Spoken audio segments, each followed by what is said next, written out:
तप से जला लिया, वैरागी बना लिया। तन तप से जला लिया, बैरागी बना लिया। गुरुवर ने सब कुछ भुला दिया, गुरु ने सब कुछ भुला दिया। लेके पीछी और कमंडल, लेके पीछी और कमंडल, गुरुवर ने सब कुछ भुला दिया, गुरु ने सब कुछ भुला दिया। हाथ में पीछी कमंडल, चमकता आभा मंडल, जहाँ बैठे महामंदिर, देवता तुमको बना लिया। तन तप से जला लिया, बैरागी बना लिया। गुरुवर ने सब कुछ भुला दिया, गुरु ने सब कुछ भुला दिया। लेके पीछे और कमंडल, लेके पीछे और कमंडल, गुरुवर ने सब कुछ भुला दिया, गुरु ने सब कुछ भुला दिया। सब कुछ भुला दिया, गुरु ने सब कुछ भुला दिया। बोलो 1008 श्री शांतिनाथ भगवान की जय। वर्तमान शासन नायक महावीर स्वामी की जय। अध्यात्म सरोवर के राजहंस चर्या शिरोमणि आचार्य गुरुवर विशुद्ध सागर जी महामुनिराज की जय। श्रीमद रत्न 108 मुनि श्री सुप्रभ सागर जी महामुनिराज की जय। श्रीमद रत्न 108 मुनि श्री प्रणत सागर जी महामुनिराज की जय। जय जिनेन्द्र बंधुओं, स्वागत है आप सभी का इस बहुचर्चित कार्यक्रम समीचीन विकल्पों का सम्यक समाधान में। यह कार्यक्रम अत्यंत ही अल्प अवधि में अपनी उत्तरोत्तर ऊंचाइयों की ओर वृद्धि कर रहा है। मुनिश्री के मुखारविंद से हम सभी इस कार्यक्रम के माध्यम से अपने मन में उठने वाले समीचीन विकल्पों का सम्यक समाधान मुनिश्री के मुखारविंद से अत्यंत ही सरल, सहज एवं आगम युक्त भाषा में प्राप्त कर सकते हैं तथा मुनिश्री की वाणी को अपने जीवन में धारण करके अपने जीवन को एक नई दिशा प्रदान कर सकते हैं। तो अब हम सभी मुनिश्री प्रणत सागर जी महाराज के चरणों में नमोस्तु निवेदित करते हुए कहते हैं कि मुनिश्री हमारे इस कार्यक्रम को आगे गति प्रदान करें। नमोस्तु महाराज जी, नमोस्तु महाराज जी, नमोस्तु। ओम नमः सिद्धिभ्य पंच परमेष्टि भगवान की परम पूज्य आचार्य भगवंत गुरुवर विशुद्ध सागर जी मुनि महाराज जी की, परम पूज्य मुनि श्री सुप्रभ सागर जी महाराज जी की,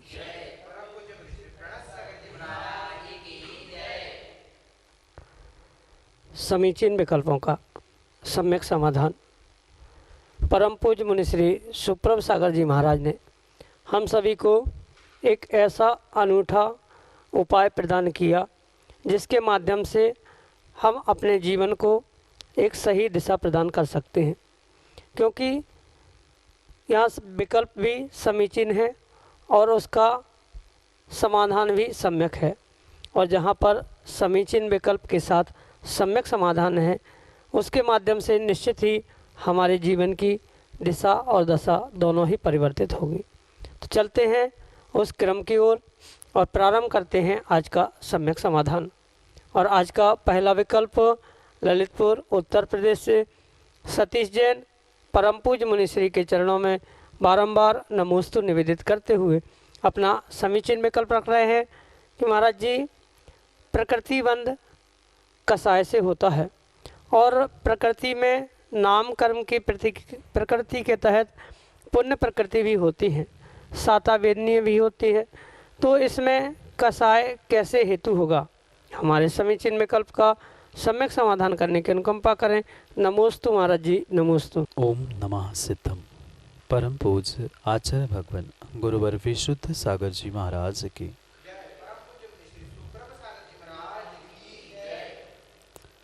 सतीश भाई, ये परम सत्य है कि जो 4 प्रकार के बंध की व्याख्या आचार्य भगवंतों ने की है, उसमें जो कषाय के निमित्त से प्रकृति, प्रदेश आदि का व्याख्यान प्राप्त होता है, वहाँ पर हमें ये समझना होगा कि जो कषाय के निमित्त से उत्पन्न होने वाले कर्मों में नाम कर्म और जो विशेष रूप से जिसके प्रति आपको विकल्प है, जिसे पुण्य प्रकृति भी कहा जा सकता है, वह भी प्रकृति की अपेक्षा से पुण्य के निमित्त से ही प्राप्त होती है, या पुण्य प्रकृति रूप ही वह कषाय के निमित्त से ही प्राप्त होती।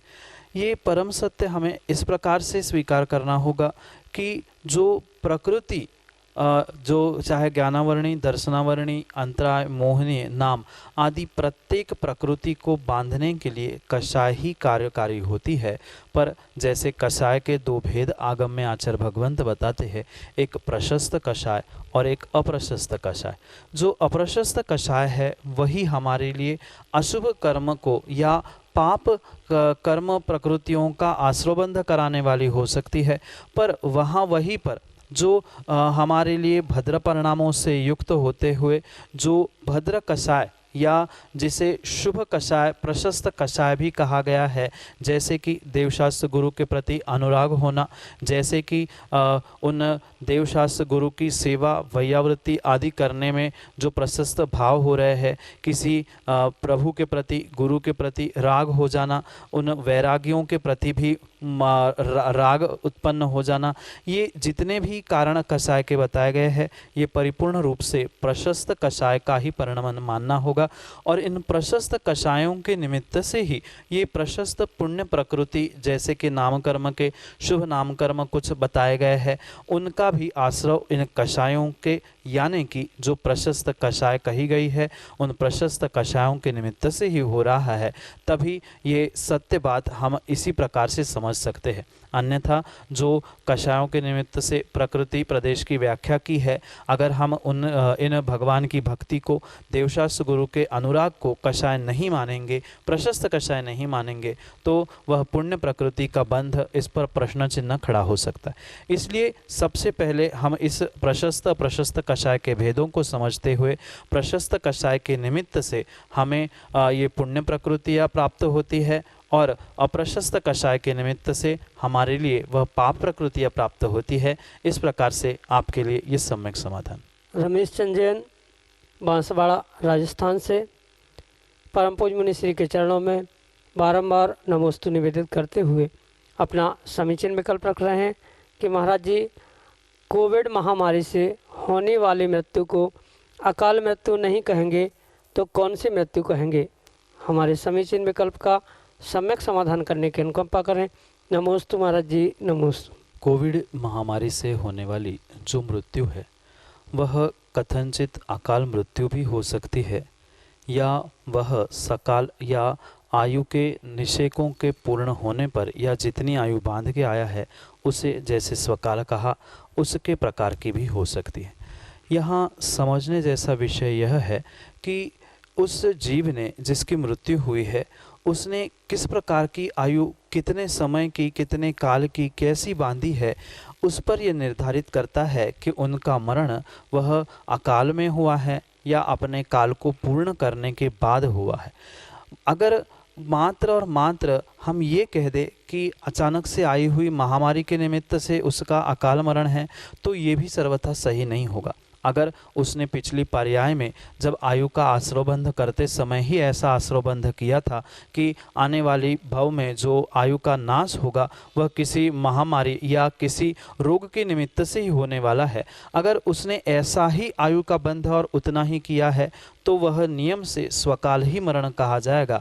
पर माना कि 60 वर्ष की आयु कोई व्यक्ति लेके आया है और उसकी 45 वर्ष की उम्र में उसे कोविड या ये कोरोना महामारी के कारण से वो बीमार हुआ और अचानक से मृत्यु हो गई, तो उस समय पर हम उसे इस प्रकार से समझे कि उसकी आयु 60 की होने पर उस 15 वर्ष पहले जो 45 वर्ष की आयु में उसकी मृत्यु हुई है वह तो हम अकाल मृत्यु कह सकते हैं, अकाल मरण कह सकते हैं।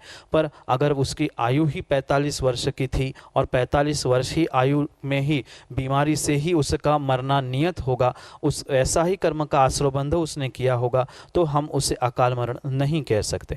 इसलिए वह दोनों प्रकार की मृत्यु कोरोना से हो सकती है, अकाल मरण भी हो सकता है या स्वकाल मरण भी हो सकता है। यह तो परिपूर्ण रूप से केवली गम्य विषय होता है और केवली ही इस विषय को परिपूर्ण रूप से निर्णय कर सकते हैं। हम सामान्य रूप से उन लक्षणों को आदि आदि देखकर उसे कह सकते हैं कि कोई 40-45 वर्ष का व्यक्ति गया है तो हम उसे कह सकते हैं उसका अकाल मरण हुआ है। कोई 90-80 वर्ष का वृद्ध गया है तो हो सकता है वो स्वकाल मरण से भी गया हो। ये निर्णय केवली गम्य है। हम मात्र बाह्य लक्षणों से और बाह्य उनके परिणाम परिणति से ही पहचान सकते हैं, पर वास्तविक सत्य का निर्णय हम केवली भगवान के सामने ही उनके ज्ञान से ही समझ सकते हैं, क्योंकि परिपूर्ण रूप से सत्य निर्णय उनके केवल ज्ञान में जैसे झलका है वही होगा। मात्र हम उपचार से या बाह्य परिणति से ही उसका निर्णय कर सकते हैं। इसलिए कोविड से जो मृत्यु हो रही है वह अकाल मरण भी हो सकता है या स्वकाल मरण भी हो सकता है। जीव का जैसे पिछले जन्म का कर्म का आश्रव बंध वर्तमान में चल रहा है, जैसा उदय चल रहा है वैसा ही कार्य उसके साथ होगा। यही आपके लिए सम्यक समाधान। रेणु जैन सरसावा उत्तर प्रदेश से परम पूज्य मुनिश्री के चरणों में बारंबार नमोस्तु निवेदित करते हुए कह रहे हैं कि महाराज जी, मैं सुबह का स्वाध्याय पाठ आदि मोबाइल से करती हूँ, तो यह सही है या गलत? सम्यक समाधान के माध्यम से हमारा मार्गदर्शन करने की अनुकंपा करें। नमोस्तु महाराज जी, नमोस्तु। बहुत अच्छी बात है कि माँ आप ऐसे खोटे काल में भी और ऐसे कोरोना महामारी के परछाई में भी अपने आप को, अपने परिवार को और अपने आप को संभालने के लिए प्रतिदिन आप उस स्वाध्याय, भक्ति, पाठ, स्तोत्र आदि को प्राप्त कर रहे हैं या उससे ही अपने दिन का प्रारंभ कर रहे हैं। और ये भी बहुत अच्छी बात है कि आप जो मोबाइल के माध्यम से अपने आप को स्वाध्याय में या पाठ या स्तोत्र आदि में भक्ति में लगाने का प्रयास कर रहे हैं, उसमें किंचित भी दोष नहीं है। वह बिल्कुल आगम के परिप्रेक्ष्य में भी सही और अच्छा ही कहलाया जाएगा, क्योंकि चाहे कागज़ों के ग्रंथ हो, चाहे किसी प्रकार की कागज़ों पर छपी हुई जिनवाणी भी क्यों ना हो, वह भी एक प्रकार से परिपूर्ण रूप से द्रव्यश्रुत है। और वर्तमान की टेक्नोलॉजी और वर्तमान की भौतिक उन साधनों का उपयोग करते हुए जो उसको ही PDF के रूप में कह दो, सॉफ्ट कॉपी के रूप में कह दो, जो मोबाइल में ग्रहण किया जा रहा है या मोबाइल में स्टोर किया जा रहा है, उसका उपयोग करते हुए, यानी कि मोबाइल के ही उन फाइल आदियों को खोलते हुए अगर आप स्वाध्याय कर रहे हो, भक्ति पाठ आदि कर रहे हो, तो उसमें किंचित भी दोष नहीं है। वह बिल्कुल वैसा ही पुण्य का आश्रव हमारे लिए दे सकता है जैसे कोई ग्रंथ, कोई किताब, कोई पुस्तक खोलकर हम स्तोत्र, पाठ, स्वाध्याय आदि कर रहे हैं। पर इसके साथ ये अवश्य हम ध्यान रखें, जब उन मोबाइल आदि का हम प्रयोग कर रहे हैं तो बिल्कुल द्रव्य, क्षेत्र, काल और भाव इन सबकी शुद्धि का भी ध्यान रखना आवश्यक है। जैसे सामान्य ग्रंथों या उन जिनवाणी के स्वाध्याय करते समय, पढ़ते समय हम द्रव्य, क्षेत्र, काल, भाव का विचार करते हैं, बिल्कुल ऐसा ही द्रव्य, क्षेत्र, काल, भाव का विचार परिपूर्ण रूप से उस मोबाइल में आने वाले जिनवाणी हो, भक्ति पाठ, स्तोत्र आदि हो, उनका पठन पाठन करते समय, स्वाध्याय करते समय शुद्धि का अवश्य ध्यान रखें। जितनी शुद्धि के साथ हम चाहे मोबाइल में हो, चाहे ग्रंथों में से स्वाध्याय या पाठ आदि करेंगे, उसका विशेष फल भी हमें प्राप्त होगा। पर मोबाइल से पाठ स्वाध्याय करने में किंचित दोष नहीं है, शुद्धि का ध्यान रखते हुए किया है तो बिल्कुल ही नहीं है। यही आपके लिए सम्यक समाधान। रिमी जैन जतारा टीकमगढ़ मध्य प्रदेश से अपने समीचीन विकल्प के साथ हमारे सामने है। नमोस्तु महर्षि, नमोस्तु महर्षि। महर्षि, मेरा प्रश्न यह है कि हम धार्मिक पढ़ाई करना चाहते हैं और लौकिक पढ़ाई भी करना चाहते हैं, तो उसमें सामंजस्य कैसे बना के रखें कि धार्मिक पढ़ाई भी हमारी, धार्मिक भी ग्रंथ वगैरह पढ़ते रहें और लौकिक पढ़ाई में भी हम आगे सफल हों। नमोस्तु महर्षि, नमोस्तु महर्षि। बहुत अच्छी बात है कि जो लौकिक शिक्षा के साथ आपका पारमार्थिक शिक्षा की ओर या स्वाध्याय की ओर जो रुझान है, वह वास्तव में प्रशंसनीय कार्य और प्रशंसनीय भाव का ही कार्य है। जो अधिकांश वर्तमान के युवा है वह मात्र और मात्र उस लौकिक शिक्षा को प्राप्त करने का प्रयास करते हैं और उस लौकिक शिक्षा में ही सफल होकर ऊंचाई के लिए प्रयास करते रहते हैं। पर मेरा भी व्यक्तिगत यही सोचना है, उस लौकिक शिक्षा में या लौकिकता में, लौकिक जीवन में वही व्यक्ति सफल हो पाता है जो अपने आप में आध्यात्मिक और पारलौकिक जीवन में भी सफल होने का पुरुषार्थ करता है।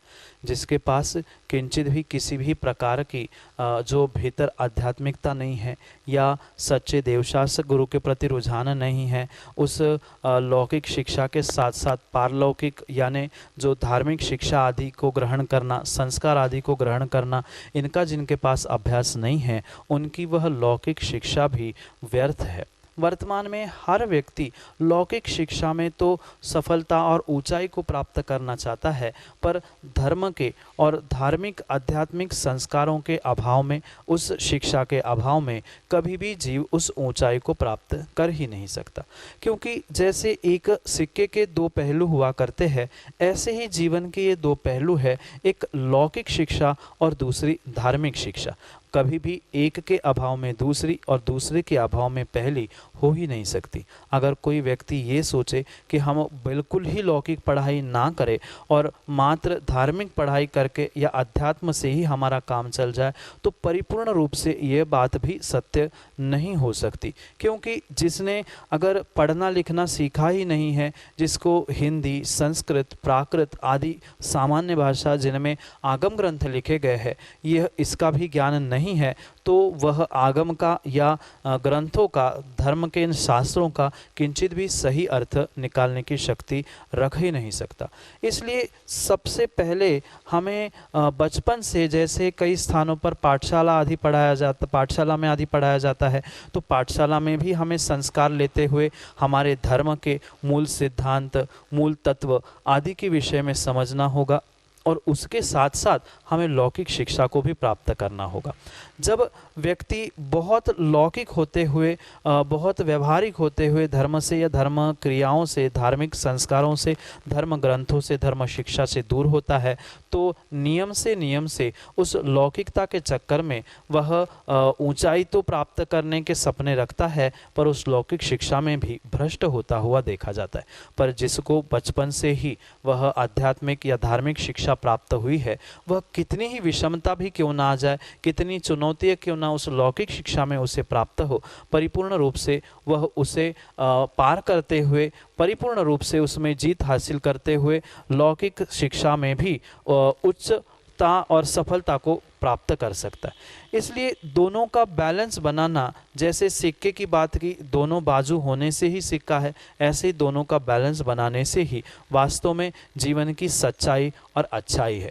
लौकिकता हमें जीवन की उस सच्चाई को देने वाली होती है और हमारी धार्मिक शिक्षा हमारे लिए सच्चाई को बताने वाली होती है, अच्छाई को बताने वाली होती है। एक अच्छाई और एक सच्चाई दोनों से ही हमारे जीवन को हम अच्छा और सच्चा बना सकते हैं। इसलिए दोनों का बैलेंस बनाने के लिए सबसे पहले तो जो हम लौकिक शिक्षा को प्राप्त कर रहे हैं, उसके पढ़ाई में से थोड़ा सा समय निकालने की आवश्यकता है। ज़रूरी नहीं है अगर हम लौकिक शिक्षा 4 घंटे कर रहे हैं तो मात्र आधे घंटे की भी धार्मिक शिक्षा या उसकी रिवीजन, उसका अभ्यास, उसकी पढ़ाई आदि में हम दे रहे हैं, तो वह भी हमारे लिए पर्याप्त हुआ करता है। ज़रूरी नहीं है कि 4 घंटे की लौकिक शिक्षा और 4 ही घंटे की धार्मिक शिक्षा हो। मात्र धार्मिक शिक्षा बिल्कुल उस भोजन में, सब्जी में नमक की तरह हुआ करती है। कहने के लिए तो वह नमक चुटकी भर होता है, पर फिर भी वह थाली भर और कटोरे भर भोजन, दाल, सब्जी को स्वाद देने वाला हुआ करता है। ऐसे ही हम भले ही दिन भर लौकिक शिक्षा के लिए अध्ययनरत रहे, पर जितना बहुत अल्प भी समय, आधा घंटा, 1 घंटा, 15-20 मिनट, जितना अल्प समय हम उन धार्मिक शिक्षा को प्राप्त करने का प्रयास करें, नियम से हमारे जीवन में भी ऐसे उस भोजन में नमक के स्वाद जैसा ही स्वाद प्राप्त हो जाएगा। इसलिए दोनों का बैलेंस बनाते समय हम दोनों का अध्ययन करने का प्रयास करें।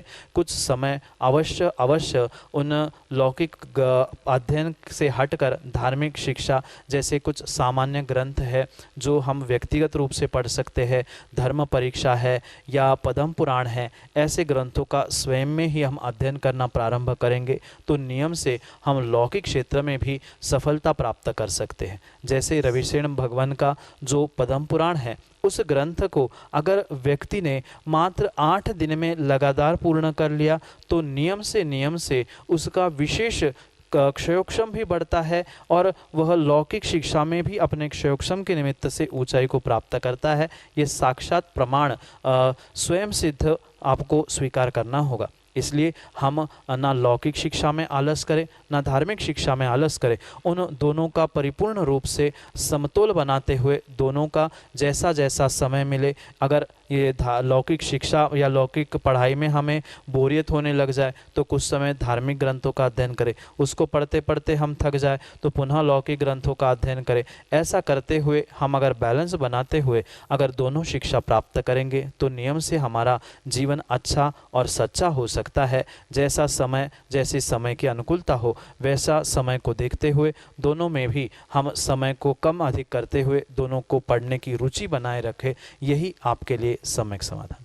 बाल ब्रह्मचारी श्रीपाल भैया जी अमलाहा सीहोर मध्य प्रदेश से परम पूज्य मनीषी के चरणों में बारंबार नमोस्तु निवेदित करते हुए कह रहे हैं कि महाराज जी सामायिक के समय में सहस्त्र नाम का पाठ कर सकते हैं क्या, एवं निद्रा देवी के आने के पहले 10 भक्ति आदि का वाचन किया जा सकता है। हमारे समीचीन विकल्प का सम्यक समाधान करने की अनुकंपा करें। नमोस्तु महाराज जी, नमोस्तु। हाँ, परिपूर्ण रूप से सामायिक के समय में हम सहस्त्र नाम आदि का पाठ कर सकते। सहस्त्र नाम मात्र और मात्र एक भगवान की स्तुति है जिसके द्वारा भगवान के 1008 नामों के द्वारा स्तुति की गई है, इसलिए वह सहस्त्र नाम भी हम सामायिक आदि में पढ़ सकते हैं। और जो 10 भक्ति के विषय में भी आपने पूछा है, सामान्य रूप से वैसे तो व्रतियों के लिए 3 भक्तियों का पढ़ना अनिवार्य रूप से कहा ही गया है, चैत्य भक्ति, पंचमहागुरु भक्ति और समाधि भक्ति।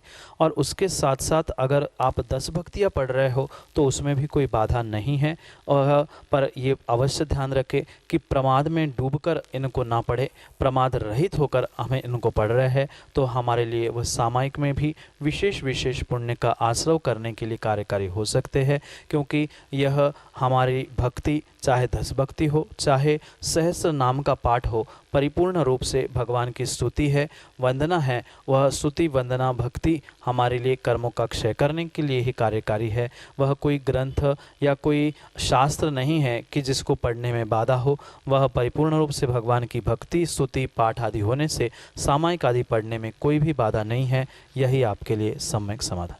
अगले समीचीन विकल्प के लिए वंदना जैन जबलपुर मध्य प्रदेश से अपने ऑडियो मैसेज के साथ हमारे सामने। महाराज जी केसरी चरणों में वंदना जैन जबलपुर का कोटि कोटि नमोस्तु।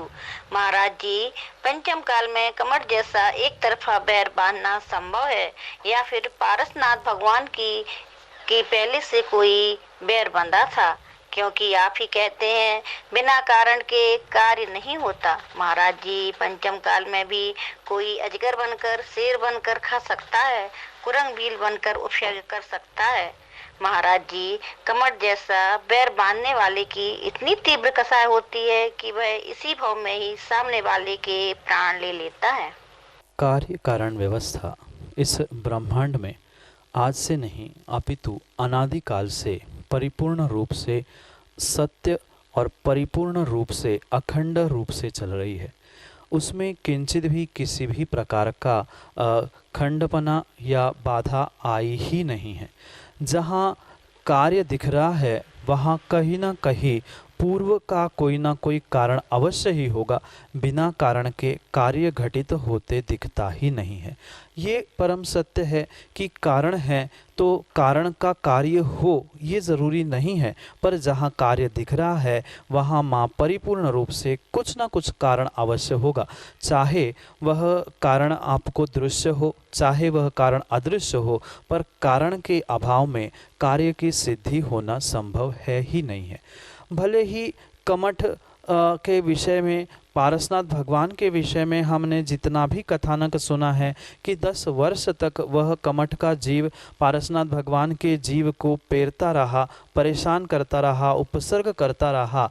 पर ये भी परम सत्य हमें पुराण ग्रंथों से समझना होगा और उस कर्म सिद्धांत से भी इसके विषय में निर्णय करना होगा कि भले ही हम कहते रहे कि ताली एक हाथ से बजती रही या मात्र कमठ ही उपसर्ग करता रहा, पर ये भी बात हमें उन कर्म सिद्धांत से, आगम ग्रंथों से समझनी होगी कि कहीं ना कहीं उसका छोटा सा कारण घटित हुआ होगा। वह भले ही वट के बीज के समान छोटा सा बीज एक बहुत बड़े वट वृक्ष को देने वाला हो सकता है, ऐसा छोटा सा कारण भी बहुत बड़े कार्य को जन्म देने वाला हो सकता है। छोटी सी गलती भी बहुत बड़े रूप में फलित होने की शक्ति रख सकती है। ऐसा ही कुछ ना कुछ कारण पिछली पर्याय में हुआ होगा। हमारे पास मात्र 10 भव का ही रेखांकन है, कथानक है, इसलिए हम 10 भव की अपेक्षा से कह रहे हैं, पर ये कर्म सिद्धांत से परम सत्य समझना होगा कि कहीं ना कहीं पिछला संबंध होने से वह कार्य घटित हुआ था। जैसे कि उमा स्वामी महाराज ने कहा है, अनादि संबंधे च, ये जितने भी संबंध है वह परिपूर्ण रूप से अनादि काल से ही प्राप्त हुए हैं और ऐसा ही संबंध और संबंधों से ही कर्मबंध से पुनः कर्म का आश्रय, पुनः उसका उदय, ये अखंड रूप से इस संसार का चक्र चल रहा है। इसलिए जो भी कार्य हमें वर्तमान में दिख रहा है उसके पीछे वह कोई ना कोई कारण और उस कारण की खोज करना सबसे अधिक आवश्यक है। जैसे कि आपने ये भी पूछा, क्या पंचम काल में ऐसे क्रूर परिणामी जीव हो सकते हैं क्या? हाँ, पंचम काल में ऐसे क्रूर परिणामी जीव जब साक्षात हमें दिख रहे हैं, सिंह दिख रहा है, अजगर दिख रहा है, ये परिपूर्ण रूप से मात्र एक भव की गलती से ही उन्होंने ऐसे हिंस्र या हिंसक पर्याय को प्राप्त नहीं किया, अपितु पूरे पर्याय भर की उनकी जो हिंसक परिणति थी, कई भवों से उन्होंने जो इस हिंसा में अपने आप को लगाया हुआ था, उसके निमित्त से भी ऐसे जीवों में ऐसे पर्यायों जीवों की उत्पत्ति हो सकती। आपका संदर्भ विशेष करके मनुष्य पर्याय में ऐसे क्रूर परिणामी जीवों से है, तो ऐसे क्रूर परिणामी क्या इससे भी बहुत भयंकर क्रूर परिणामी जीव नियम से वर्तमान में भी पंचम काल में भी जन्म ले सकते हैं। इसमें कोई भी बाधा नहीं है, इसमें सिद्धांत में कोई भी किसी भी प्रकार की रुकावट नहीं हो सकती। इसलिए यहाँ पर ये हमें समझना होगा कि ऐसे क्रूर परिणामी जीव अगर हमें वर्तमान में मिल रहे हैं तो उनके तो कर्म का उदय चल ही रहा है, पर साथ साथ हम ये भी समझे कि ऐसे जीवों का हमारा पिछले जन्म का कुछ ना कुछ कर्म का अनादि संबंध चल रहा है, जिसके कारण से ऐसे क्रूर परिणामी जीवों के साथ हमें रहने का मौका मिला है या ऐसे जीवों के साथ हमारा संबंध हुआ है, क्योंकि ऐसा कर्म का आश्रय पिछली पर्याय में, पिछले भव में हमने कहीं ना कहीं किया था। इसके कारण से ही ऐसे हिंस्र परिणामी या हिंसक परिणाम वाले जीव हमारे परिवार में, हमारे आसपास में जन्मे हैं। ये हमारे स्वयं के कर्म का उदय ही है। जैसे कमठ और पारसनाथ भगवान के इतिहास को या 10 भवों को हम समझते हैं, अगर तीर्थंकर पारसनाथ भगवान का ऐसा कर्म का नियोग नहीं होता तो कमठ जैसा जीव उनका भाई बनकर उन्हें परेशान करने के लिए या उनका बदला लेने के लिए पहुंचता ही नहीं है। ऐसा ही हमारे साथ भी वर्तमान में भी पंचम काल में होना संभव है। जो हमने पिछली पर्याय में, पिछले भवों में कर्मों का आश्रय किया है, जैसा कर्म का नियोग है, जैसा संबंध पिछली पर्याय में हमने प्राप्त किया है, वैसा ही वर्तमान में उदय में आ रहा है, अन्य कोई भी नहीं है। हमारी भूत की पर्याय में जो हमारी गलती थी वह कारण है, और वर्तमान में जो हमारे साथ हो रहा है उन कारणों के निमित्त से उद्घाटित होने वाला वह कार्य है। ये अबाधित रहने वाली कार्य कारण व्यवस्था वह अनादि काल से चल रही है और आने वाले अनंत काल तक यह व्यवस्था चलती रहेगी। इसलिए इन कर्म सिद्धांत और कार्य कारण व्यवस्था पर विकल्प ना करते हुए ये पक्का मान ले कि एक तरफा वैर भले ही कहने के लिए हो सकता है, पर वह परिपूर्ण रूप से एक तरफा नहीं, भले ही बट के वृक्ष के बीज के समान किंचित छोटा सा कारण कहीं ना कहीं उद्घाटित हुआ होगा, तभी वह वट वृक्ष के समान बहुत बड़ा कार्य हमें सामने दिख रहा है। यही आपके लिए सम्यक समाधान। जय जिनेन्द्र। आप सभी देख रहे थे हमारे